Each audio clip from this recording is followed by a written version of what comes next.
Welcome to Middle Fingers Up, the show where we hold our heads high and our middle fingers higher. I'm your host, Karen McKay.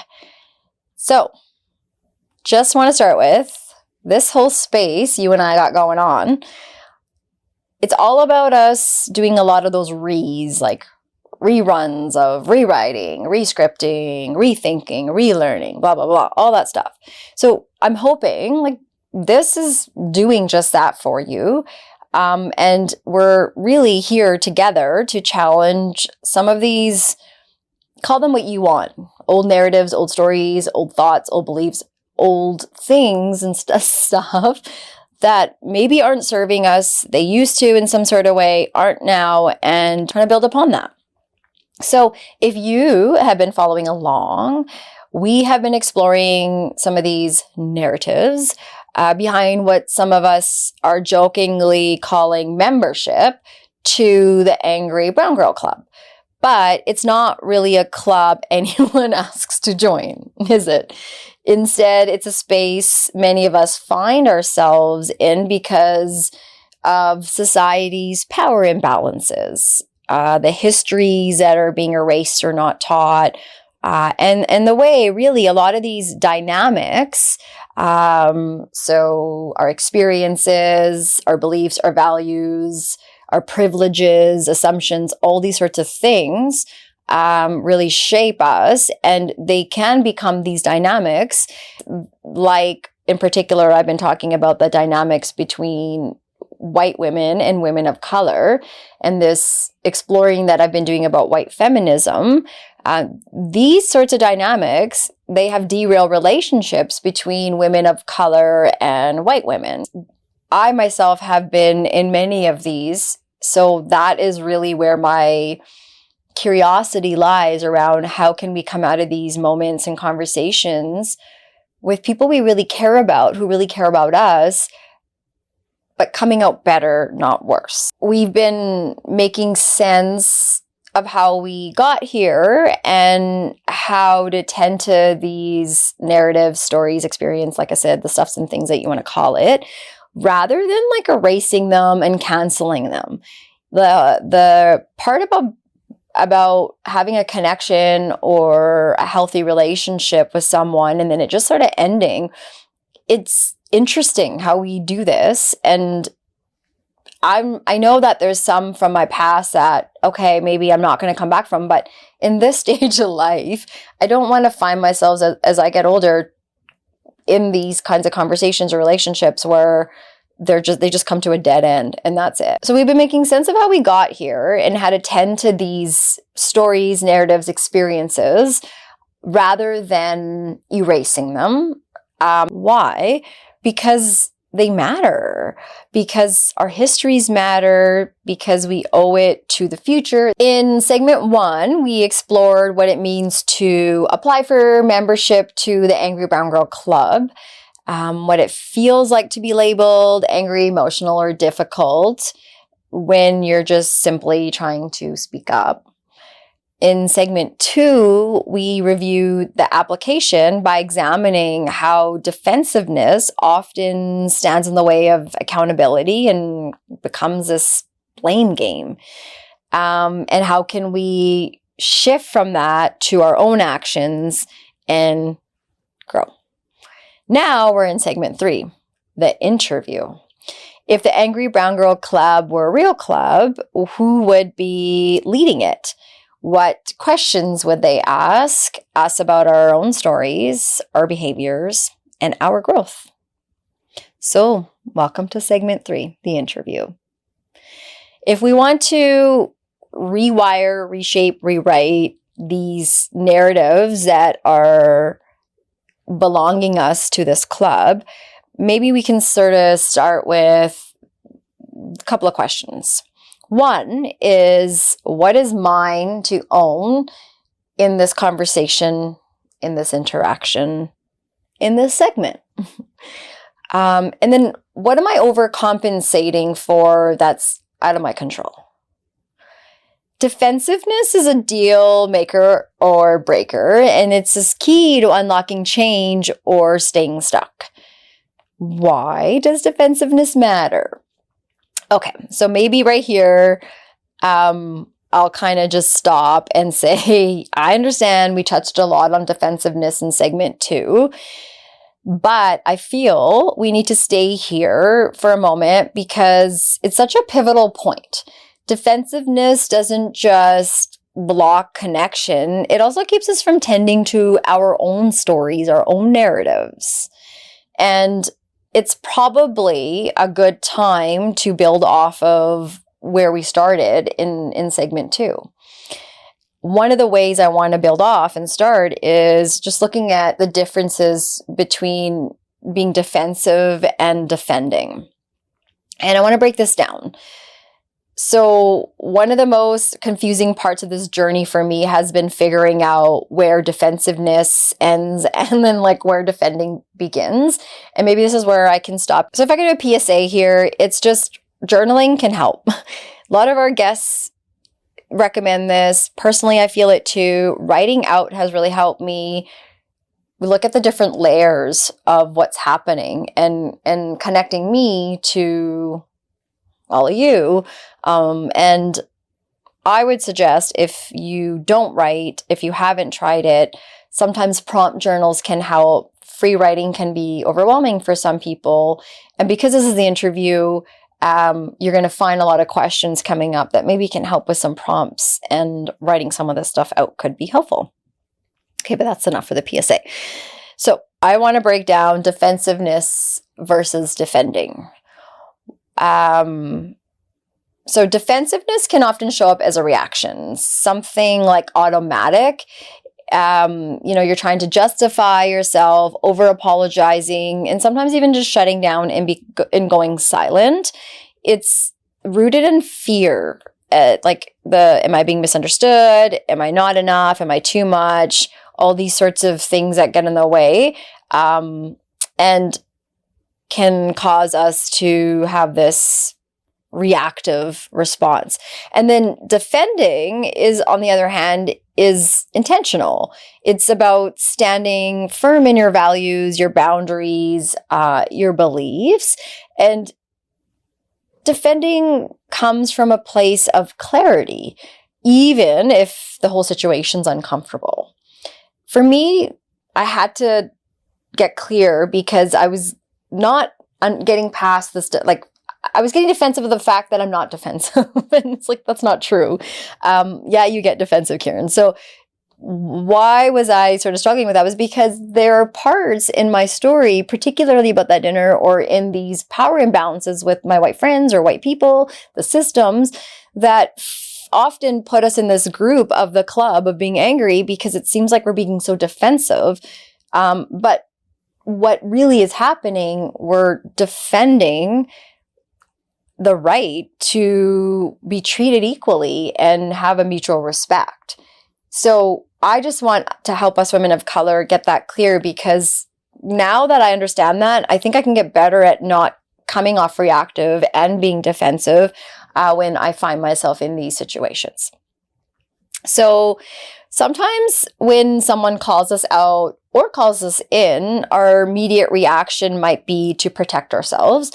And this can look like over apologizing to smooth things over, especially for women of color trying to navigate these white spaces. Other times it's like doubling down, saying, well, I survived and I'm fine. And then we're not really looking when we do that at what was the cost of survival?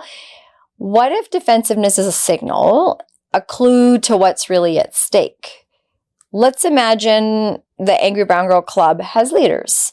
Wise, experienced women who have been navigating these dynamics in these white spaces for years and centuries.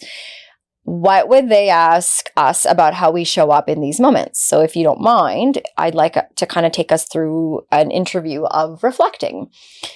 firstly, let's start with, what does defensiveness look like for you? Like, does it show up as silence, over-explaining, or something else? When you feel defensive, what value or belief would you say is being challenged? Maybe here I can just kind of point out, often, many of us, we don't want to admit, but we don't like being caught off guard. And that also goes back to childhood coping mechanisms, that whole fight, freeze, fawn, all that flight stuff. That whole being caught off guard can lead us to feeling stupid, embarrassed, like, I got to be in control. I should have known all of this. So part of that is like our safety mechanisms that take place. And then, with the whole fears and all that. And then some of that is our ego, which we can always thank for. But when I expand on this, often I go back to my childhood, and we pick up our coping skills at a young age, and then we often carry them out to our adulthood relationships. And sometimes we need a renovation of these skills because they served us as a child.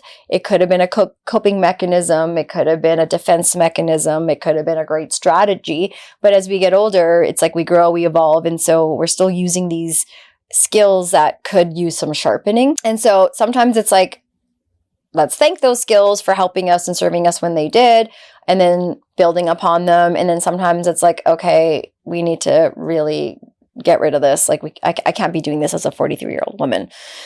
So, I can't be covering my ears, stomping and trying to avoid you as a 43-year-old woman. Might have worked as a child. So how do you balance the need to defend your boundaries with the risk of over apologizing or overcompensating? So when I'm stuck with this and like really need to find the balance between this, I think a big part of this process for me is requiring self-awareness. And one way of requiring self-awareness is doing what we're doing here, asking questions. Maybe we have a therapist, maybe we're journaling, maybe we're taking the time by ourselves to reflect and think, to build insight. And another is, you sometimes have really good people in your small little tiny circle who know you really well and either can validate you and say, you're doing really well, I can see this growth, or can help us and say, I think you're missing the piece here and maybe you need to like tap into this. Sometimes it's hard because self-awareness is like, what you know. But I think if our heart is in wanting to grow and build, naturally we build on that.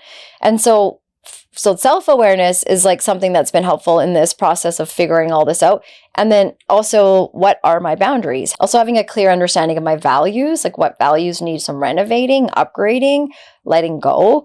This self-awareness of really being honest of this isn't serving others around me, having this value or whatnot, helps me open the door to like being less judgy towards myself or closed off about actually wanting to talk about the things that I have privilege over, the things that I assume, the things that, my biases let get in the way. That sort of unlocks that for me when I allow myself to go there. So part of that is like, okay, why does this value exist in the first place? Start there and see where you end up. So if I'm confident that this aligns with, something that protects my well-being, is it something that's selfish to uphold? Is it necessary? Is it that it's protecting me, but doing so in a way that's really not helpful? Maybe it's more harmful, and it's also harmful to others. So like good values shouldn't really be harmful to others. Like it's not that's not hard. Like if you have a good value, is it possible that you can have values that aren't harmful to others? Values are about equality and seeing each other in a way that makes us want to be better, not something that just wants to make me better. Maybe this is a good place to talk about reframing values at the center of like what is mutual respect and growth. So when someone defends a boundary based on a value, it's essential to examine whether that value upholds respect, equity, empathy. if someone claims a value justifies harmful beliefs or actions like racism, it's not about defending boundaries, but perpetuating harm. Overall, what I'm saying about renovating our values is sometimes we're defending a boundary or a belief because it's based on our value. And I think, first of all, that's a sign. If we're fighting so hard, is the value really a value that is serving you in isolation, or is it a collective? Because often values are on a collective level. So are we basing our values off of like respect and equity and empathy? And if so, okay, then we shouldn't be having this kind of this little volume of a situation.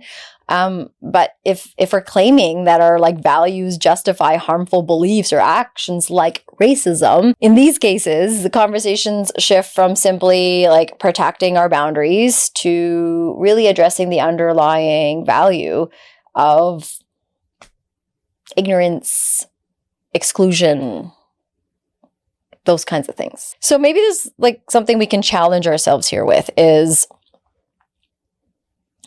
how does this value that I have, how does it serve others beyond myself? Does this value align with the principle of mutual respect and underlying? When we ask ourselves about this value aligning, defending boundaries isn't about forcing others to agree, but about being clear and confident. When we're talking about racism and a value, many of us, and all of us, women of color, when we get into these dynamics with white friends, white people, with our system, I think at the end of the day, what we're trying to say is some of these values in these conversations that are being sort of forced upon us that are seeping with like white supremacy, and it's not being done intentionally, but at the same time, it's very harmful in what's happening right before us. I think when these sorts of things happen, it's like we might see things differently, but my boundary, my value isn't really about challenging you in your belief. It's about ensuring mutual respect. So can we find common ground from that? If I can just like shift gears and talk about over apologizing, because I think this plays a part here too. When I feel the urge to over apologize, something I've been doing more lately is, am I apologizing because I genuinely feel sorry about something and I did something wrong? Or am I seeking validation? And I can choose your own adventure from those places. Is my response rooted in fear of conflict or a desire to maintain like this peace and we're all getting along? In these kinds of moments, I try to shift my mindset from defensiveness to assertiveness. Instead of over-explaining, I aim to be more maybe concise and firm. And that's a practice that's I'm working on here. Another thing I'm preparing for is this overcompensation. So I'm hoping that I can start to catch myself more when I'm doing that. So this like trying to please others to make up for setting a boundary. So it's like I might step up and say something to some of the white friends that I've gotten into some of these conflicts with. And can I do it? That really is about asserting this point, this boundary, and this power imbalance. And that's what I'm tending to here. And do it in a way that allows me to, but not feel like after I have to suck up or say something to make myself look stupid or dumb to again put myself below. That's how overcompensating shows up for me, and definitely not helpful in these moments if we're trying to teach each other how to come out stronger. With all of this, I think the most important piece is something a lot of our guests say, which is practicing with self-compassion. I think when I write a lot of this out, and what I find helpful is understanding that I really do want to do better. I really do want to learn. I really do want to help the fellow women of color feel like I'm here to help carry this load. And I also hope that relationships with the system and the friends that I have, white women that I meet and talk to, we can find the algorithm that allows us to work through those power imbalances. Like, that's kind of why we're still doing this, is there's hope for that. And in order to have that hope, that self-compassion is so important. Gotta understand that I'm not going to get there tomorrow. It's going to take time, but am I committed to doing something about this every day? That's sort of the conversation I'm having with myself and with a lot of other women of color who are also figuring out how to renovate some of their boundaries and are sharing some ways that, you know, it's working for them. So if we could just like unlock the bigger picture here first. Everything we're talking about, these moments of defensiveness and defending, are not one-offs. They are part of a system that isolates us, but when we share these stories, when we realize we're not alone, we learn about the impacts of our values and you know, are they harmful? Where do I want to draw the line? These stories that we're sharing are not really just about venting. They are collecting data. They are helping us realize, oh, these strategies work. This helps.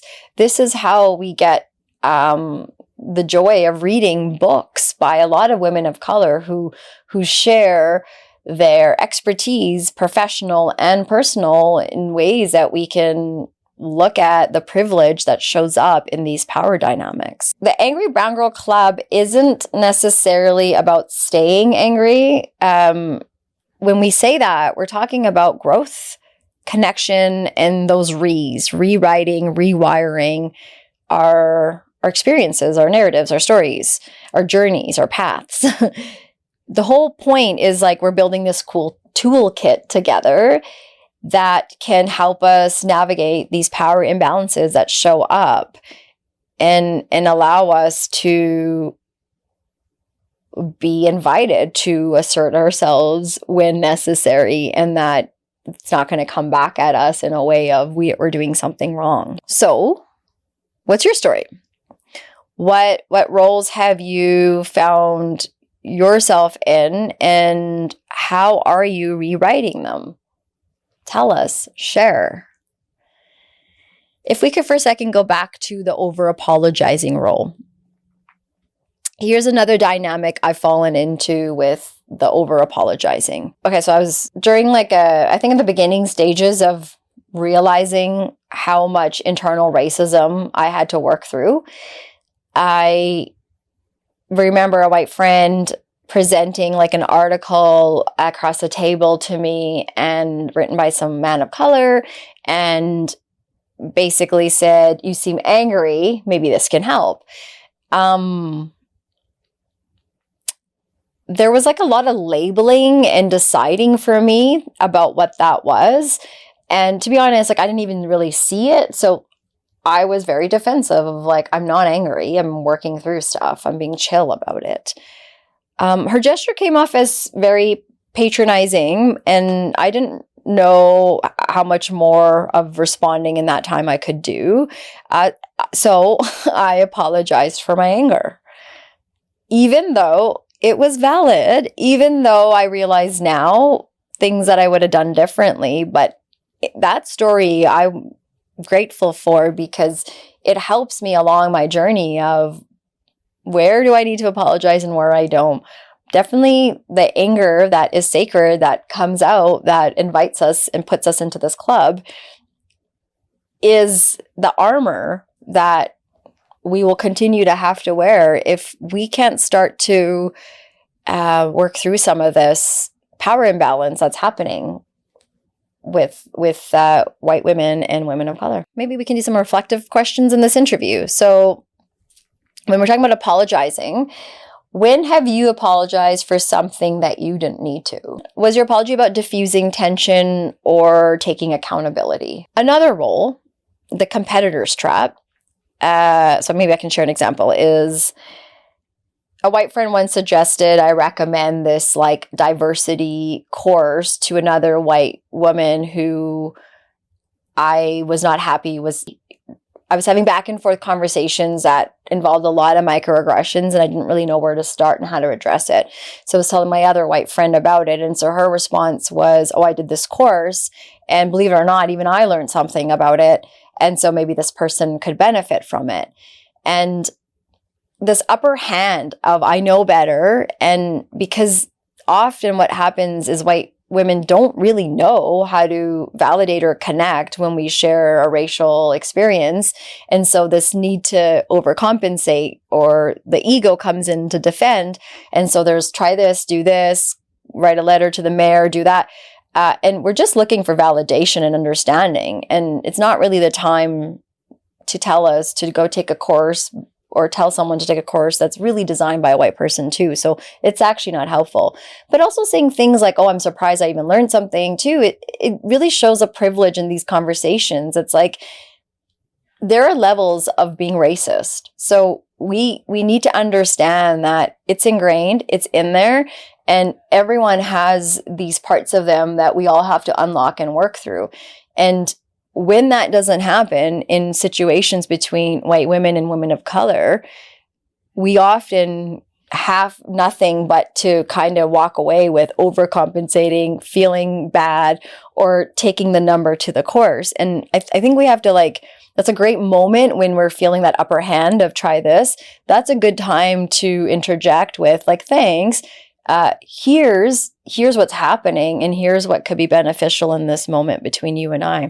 But I guess what I'm trying to say is in this story, I started to realize, and a lot after was I always felt some of this upper hand was about me being brown, and I didn't have the proof. And so even though my gut would tell me otherwise, I didn't have a way to address it. And so that's where that apologies always comes for, or accepting this thanks for helping me and giving me this course sort of mentality that we have of, oh, you're so much better, thank you, that savior sort of thing.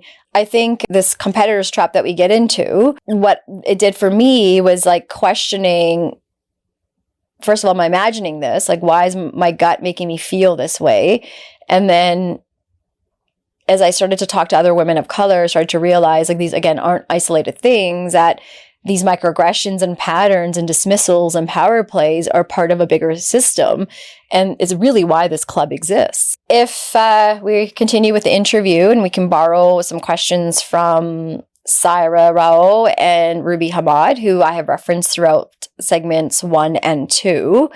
Some of the tough questions that I appreciate that sort of these ones resemble are, when we look at defensiveness, the first question is what am I defending? Is it my values, my boundaries, or something deeper? What's clashing with my values here? Are these values upheld by others? Am I imposing them on someone else? If I feel defensive, what is this reaction protecting? My ego, my identity, my truth. What do I need to release to stop overcompensating for someone else's discomfort? And maybe going into exploring origin stories for the membership. When was the first time you realized your identity was treated differently?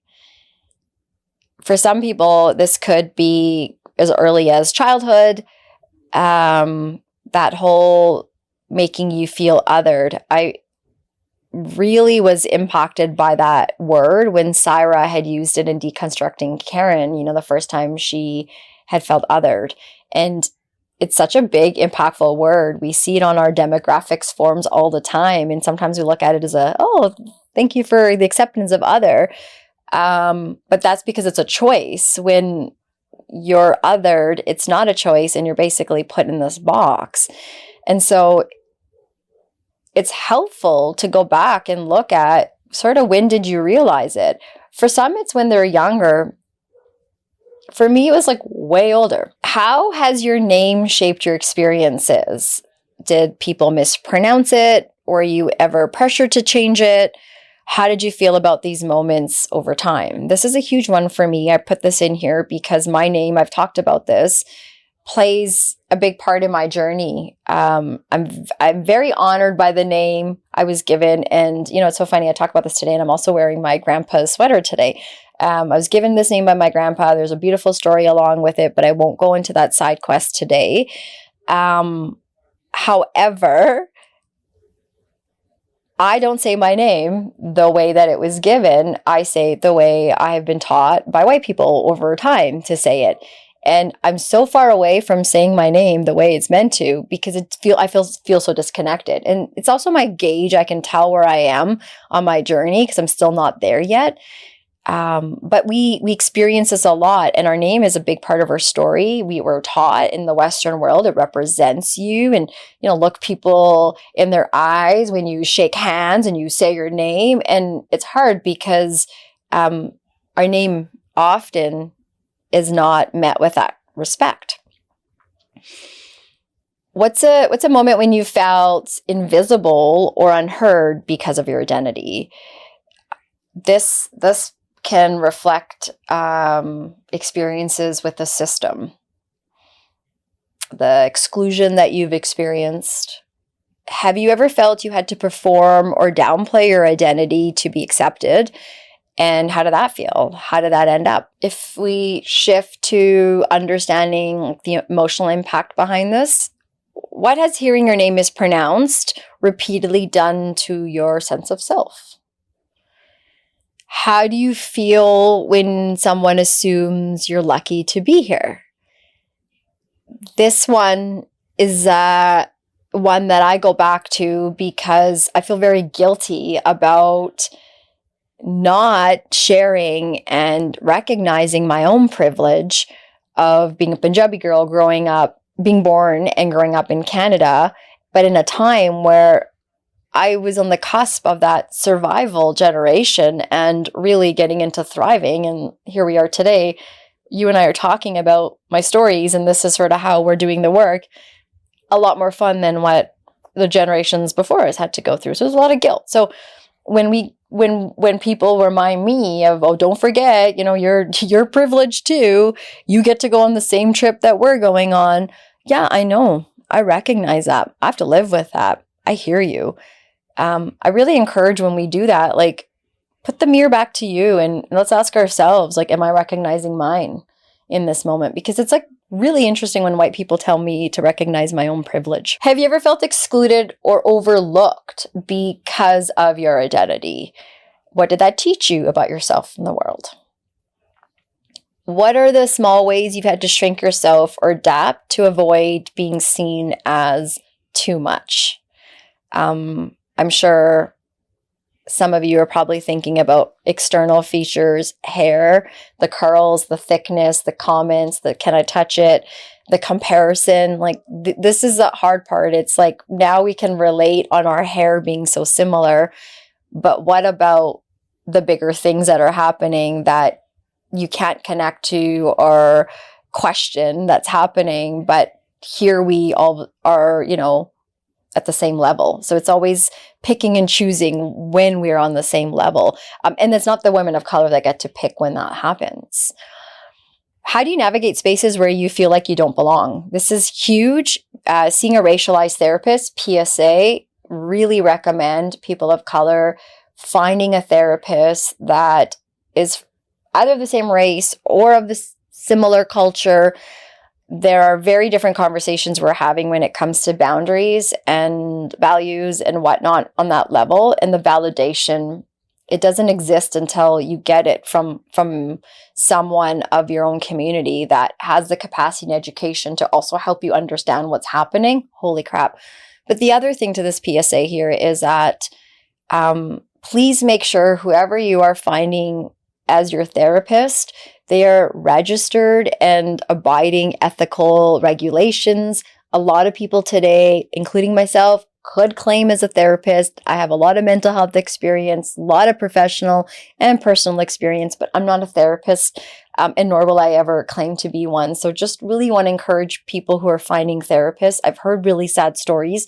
People have messaged telling or asking if I know of where to go because they've had poor experiences. So please make sure that you are sharing your sacred stories and traumas with therapists that have the right education and registration and experience. And if you're not sure, reach out, we'll help you. Okay, back from the PSA. Fostering connections and resilience. So when you shared these stories, how are people responding to your experiences and your stories? Are you feeling seen? Are you feeling dismissed? Those are really good examples of sifting out how to better our relationships with our, the white friends or people in the community, but also like us individually as women of color, understanding like what it means to exist. And a lot of that is being seen and feeling heard. And what does that look like? Because for a lot of women out there, I'm not sure you really get to ask yourselves or experience that. But there's a huge connection to not having that and what it does to our self-worth. What strengths have you developed from these challenges? Some good can come out of this as well. And I really appreciate the women in the group chats that I get to talk to who have so much strength and knowledge and helpful tips on how they're working through that, as well as what can go well. It's been really helpful having those kinds of conversations. So a huge shout out to all those women. Thank you for being part of those data analysis moments. When was the last time you felt proud of who you are despite everything that we're talking about today? Like just you, yourself alone. When did you feel proud? If we can just kind of connect to our body, what do you feel in your body when you recall a lot of these moments of power imbalances, microaggressions, overcompensating, overapologizing, all these sort of dynamics that pop up? What do you feel in your body? Sometimes just starting with body and mind connection can help us feel like more clear on what path we need to go on when we're working through these experiences. If you could rewrite some of these moments, which one would you pick? And how would you respond differently? I'm thinking at the same time, I realize I got to also guide you guys. So that one I'm going to come back to, I think, for myself. What have some of these experiences taught you about your values and your boundaries and your sense of self? We are talking a lot about that. So what are you learning about yourself? Are they getting more clear? Who or what has helped you feel some strength in these moments? What would it look like to protect your heart while staying true to your identity? So just as we're coming to an end here, maybe some prompts and reflections I can leave you with. Think of a woman you admire who has navigated these power dynamics. What lessons can you learn from her journey, her story? Reflect on a time you felt your identity was treated differently. How did you respond, and what did you learn about yourself? Consider the women in your community. How can you support and uplift each other when facing these challenges? Like, if I could leave you with one more thing here, it's maybe I can clarify. The Angry Brown Girl Club isn't necessarily about staying angry. It's about identifying what that anger is and understanding that a lot of this is about connecting and building some strength together to rewrite some of these experiences. And so keep that in mind when we talk about staying angry. Thank you guys again. Thank you always for coming here, having this conversation with me. These conversations are door openers. So if there's anything we're saying here that you want to add on to, we're collecting data, as we say. We're trying to build our own strategies. And with all of your feedback that comes through after episodes like this, we really appreciate it. So thank you so much for your time today. Stay angry.